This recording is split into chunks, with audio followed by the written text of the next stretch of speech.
Singer కల్పన ఆత్మయత్నం నిద్ర మాత్రం మింగి 2 రోజులుగా అపస్మారక స్థితిలోనే తలుపులు బద్దలు కొట్టి ఆసుపత్రికి తరలించిన పోలీసులు భర్తపై అనుమానం కొనసాగుతున్నటువంటి విచారణ.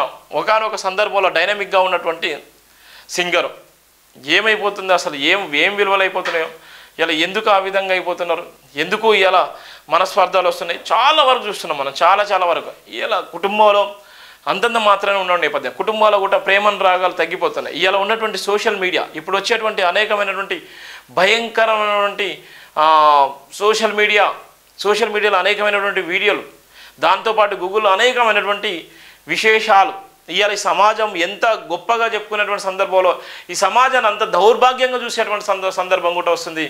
ఆ సందర్భంలో అనేక మంది నిద్రమత్తాలు మింగి, లేకపోతే అంటే చిన్నదాన్ని కూడా సూసైడ్ చేసుకునే విధంగా, చిన్నదాన్ని కూడా విడిపోయే విధంగా అనేక రకాలుగా ఇలా కుటుంబాల్లో చిచ్చులు పెట్టే విధంగా, ఇలా కుటుంబాల్లో మనశ్శాంతి లేకుండా, కుటుంబాల్లో ఇలా శాంతి లేకుండా, ఇలా వాళ్ళ జీవితాలనే అర్థం చేసుకోలేనటువంటి నేపథ్యంలో ఇలా కుటుంబాలు విచ్ఛిన్నమైపోతున్నాయి.